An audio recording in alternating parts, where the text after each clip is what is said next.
Thank you for joining us. I have Stephen Lathrup, who is actually a breast cancer patient of Dr. Amy Bremner. Well, welcome and thank you for joining us. How are you? Thank you. Fine.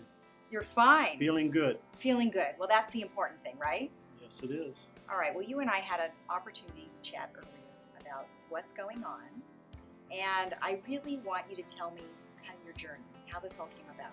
So let's start with how you found out that you had breast cancer. I normally see a dermatologist periodically to check my skin to make sure I don't have melanoma or anything like that. And any spots that I have frozen off. So she was going over, looking also on my back and my chest, and she saw something that didn't look right with my right breast, my right nipple. And she asked if she could do a punch biopsy. And I said, okay, you can do that. And she said it would be about 2 weeks for a pathology report on it. So I went off on another mission, and when I came back, she was already phoning me, and I put 2 and 2 together and figured she wouldn't be phoning me so often if it wasn't cancerous. Right.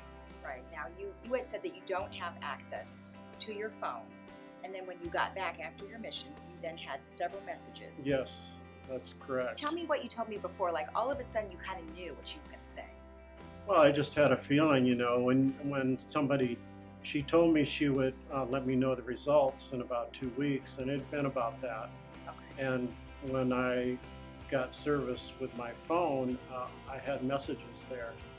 And I thought, well, I wouldn't be having these messages if it wasn't positive. Right. And so when I finally came back, she called me again, and she said she was so sorry that I had cancer. And how did that make you feel at that time? I was shocked. I mean, you never hear about men with breast cancer. Right. And I didn't even know men got it. Right. So she just advised me to go see an oncologist surgeon, go from there. And I said, okay, I'll do that. But I was really, you just never hear about it from men. Right. And I learned. But after that time, then you went on this journey. And how long has it been now? Well, I got the initial information from her from the pathology report in July, and then there was testing to be done, and then the surgery was in October. So I had like ultrasound, mammogram, MRI, blood work, the whole spiel. Right. And then I had the modified radical right breast mastectomy is what I ended up with. I didn't want to do any half measures, or what I considered to be half measures, by just doing chemo or radiation therapy. I didn't want to go through that, so I wanted to get it cut out. Had the surgery, and it lasted about 2 hours, and I went home to recuperate, in the meantime waiting for the pathology report from the surgery. Right. Now, it wasn't just the immediate area. There were some nodes that were taken out too, right? That's correct. Okay. The tumor was removed. I think it was 9 millimeters in size, and testing came back. The final 3 of those were negative. There was no cancer there. Yes. So prognosis now, going forward. Prognosis is good. As far as I know, I don't have any cancer in my body right now, but I've been advised to take what's called a chemo pill. It's tamoxifen. Okay. And I'll start doing that 1 a day at the beginning of the year. Okay. For 5 years. For 5 years. Yes. Well, I've actually heard about it. It sounds like it's a good option. Yes. Are you going back to work soon? I'm in the process. I'll probably be getting retired here pretty soon. Oh, okay. Yeah. Okay. Well, you've been doing this a long time, so why not? Yes, I've been 29 years in baseball Oh, well, work, then so you're due. You're due for that second half. I'm way due. So, and also this was a wake-up call for me. You know, I don't want to be basically dying on the job, so to speak. I want to be at least enjoying some type of retirement, you know. So, But then you also mentioned that part of your retirement is also going to be educating other people. So what are some of the things you would say to other men out there? well, what I would say is don't be in denial about your health. You know, think that you'll always have perfect health or good health, Right. when there could be maybe cancer that you don't even know about. You have no idea.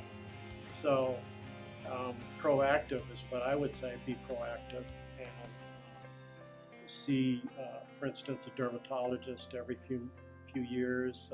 You know, check your skin and so forth. See your regular doctor. You know, and get checkups. Get blood work done.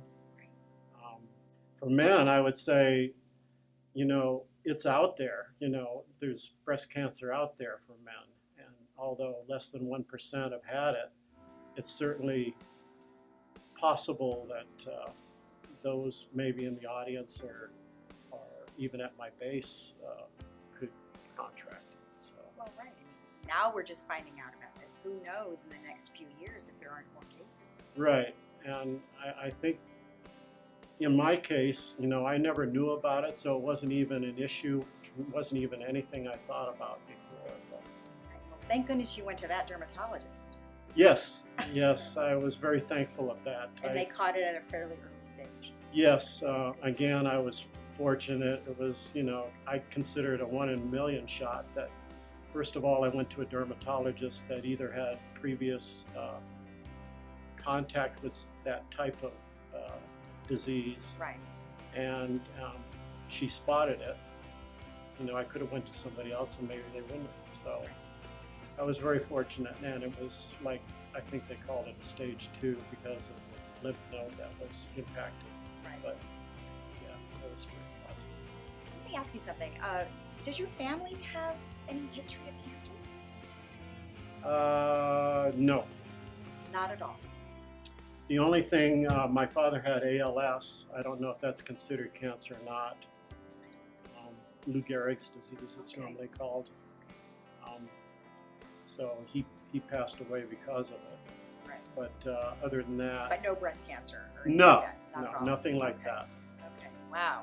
Well, see, even more of a reason for people to see their doctor to get things checked out. I agree. You know, that's the way it should be for everybody, actually. Right. Not Right. just men. You know, everybody should be proactive. What is a final thing that you'd like to tell, everybody, including those wives, where you're constantly nagging our significant other to go to the doctor and they don't go? I would say go to the doctor when, like, at least every 3 or 4 years, depending on your age.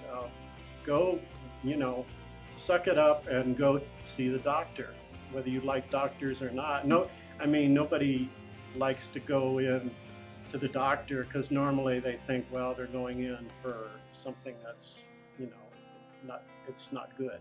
Right. And you just need to have checkups and know for sure that you're in good health. All right. Well, thank you so much for telling us everything. I think it was good. I'm glad you did.